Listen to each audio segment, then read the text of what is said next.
د نبی کریم علیه الصلاة والسلام بارک سره محبت دا در ځان نه واخله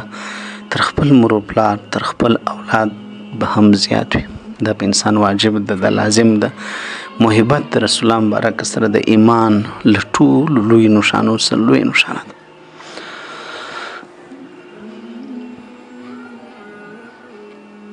مولانا حسین احمد مدني رحم الله مبارک راځي وایي د یو وخت یو چاته وویل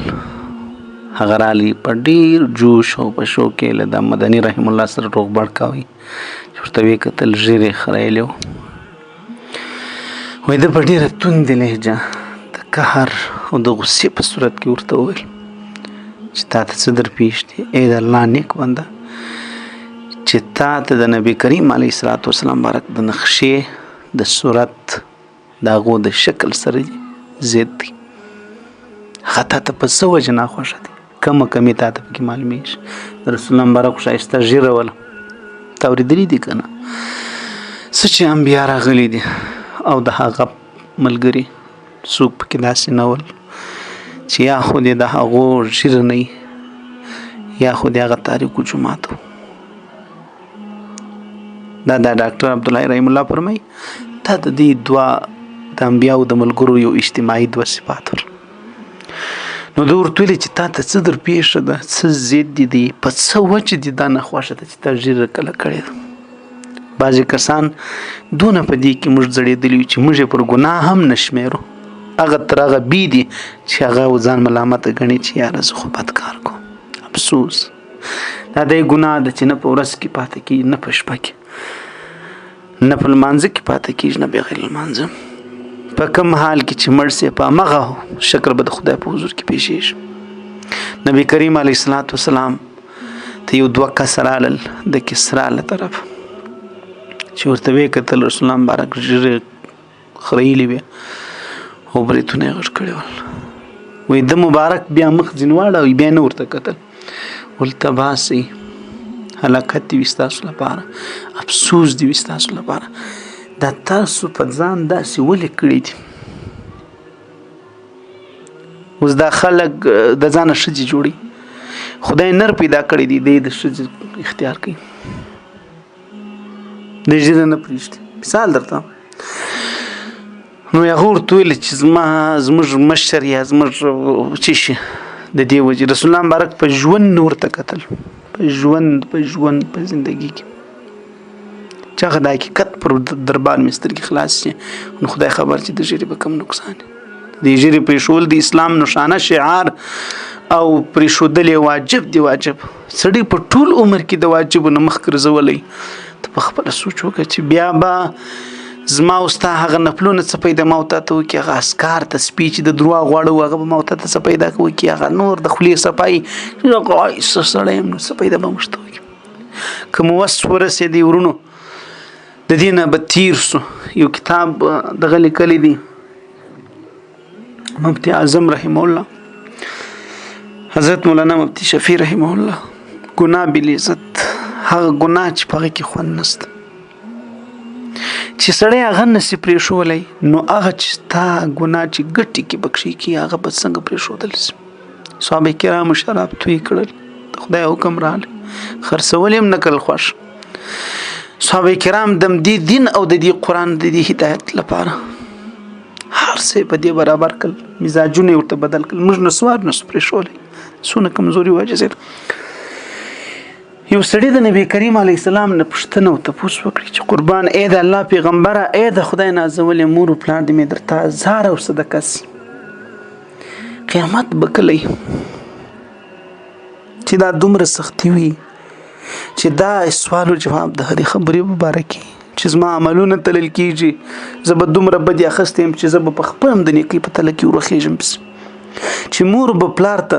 چې مور به زوی ته په یاد نه ورځي، زوی به د مور غوښتنه د خدای نه کوي، د نفس عالم به انبیا به هم د خپل نفس غوښتنه کوي، نور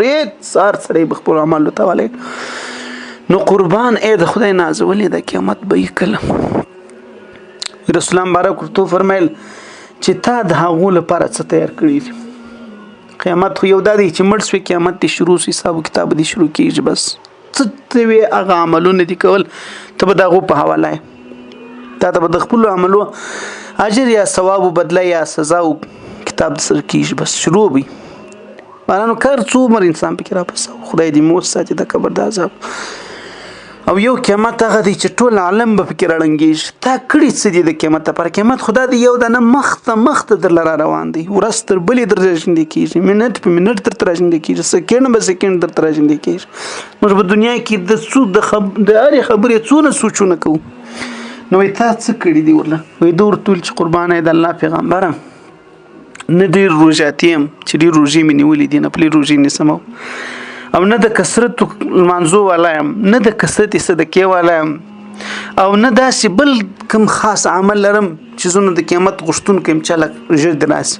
خو فقط یو شی یا رسول الله مبارک په هغه زما زړه ښه دی هغه راکسته هغه دا دی چې د الله او د الله د رسول سره مې بې حده زیاته مینه ده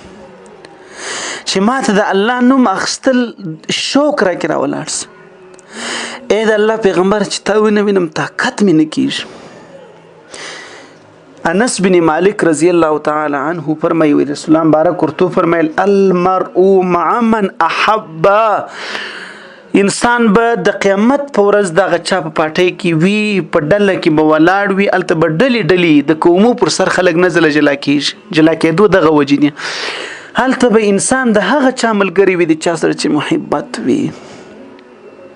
انس بن مالک رضی الله تعالی عنه فرمایي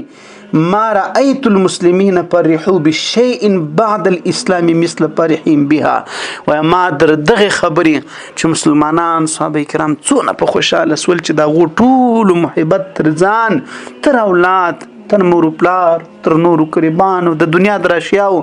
د خدای او د خدای د رسول سره ډیر زیاتو در دغه خبرې اخواته بل هیڅ شی د اسلام نه بغیر د دې دغونه د خوشي سبب نه دی ګرځیدل لکه دا خبره چې رسول الله برکت یې توکل ته به د چا ملګری موږ د دنیا هر څه عزت راته لري قدر راته لري خو برعکس افسوس دا دی چې هر وخت کې له موږ نه تر پښو لاندې د رسول الله مبارک سنت طریقې وي د خدای احکام وي موږ پر یو ځای باندې یو روپۍ نه لرو مسکینان غریبان در په در یو پر بل ځای پر ډول باندې بیا د لکو د دوو د درې په کیسه کې نه دا ډېر د سوچ ځای دی د نامو د رواج د پاره زه هر بیا پیسې لرم بیا نه مسکین یم نه کاروبار باندې هېڅ دربنه ده خو دغسې چې د خپلې خور سره د وسیلې ځای راسي یو د خدای د دین د خدمت ځای راسي یو یتیمو مسکینو فقیر راسي یو داسې مثال دی یو بل داسې یو دی ځای راسي چې هلته ستا وجود وجدان د خدای رضا هغه ټول دا په دې کې چې ته دغه کار دغسې وکړه په دې ځای پیسې وشندوې لګوه هلته بیا ړوند کوڼ سمون بکون څومره خلکو برمې کښلي دي لیکن کم پکې دی چې هغه دا برمونو خو هغه چلیږي مثال اوس پخوا والا په جنریټر چلیدل اوس بیا مصرفه ده کې چلې مغه کیسه ده کې نه چلې مغه کیسه یو پایپ کوڅې ته راایستل که زه دا نسم کولی چې د کورو ته پایپ ورکړم نو هغې خو ما برمک شوی د ما ته خدای دې استعداد راکړی دی د دې به څه کور د انسان خرابېږي چې دا کوڅې ته وباسم دوکاندار به کېدی سي اوبه ځینې ویسي کېدی سي یو جومات والا یې وخت اوبه ځینې ویسي کېدی سي همسایه په کور کې اوبه ختمې سي نو ماله به د خولې کږولو بغیر زما دروازې بغیره دغه پایپ دې کوڅې ته وتلی دی یعنی فقط په یو شل دیش زر پیدا ترتیب سره پټیږي خو نه دا د چا په سوچ کې چیرې راځي ګټه خو د دنیا ده کوټې خلک پیژندي پیکان خلک پیژندي پیرس خلک پیژندي اټیچ باتروم خلک پیژندي مثال درته وایم کنه همدارنګه خلک رسمونه او رواجونه پیژندي د ګوتمیو غړي پیژندي د زرو هر څه پیژندي خدا نه پیژندي نو چې دا نه پیژندي انسان همدغسې به انسان بې نصیبه ځینې ووځي دنیا هغه د چې یا دې وخوړله یا دې واغوستله یا دې در ځان مخکې کله صدقه دې کړې د خیر پر لار دې ولګوله یقیني نوره چې پاته ده هغه به حساب ستا سره کېږي مزې او چړچې به نور پکې کوي سر هم په وپړسېدي اسلام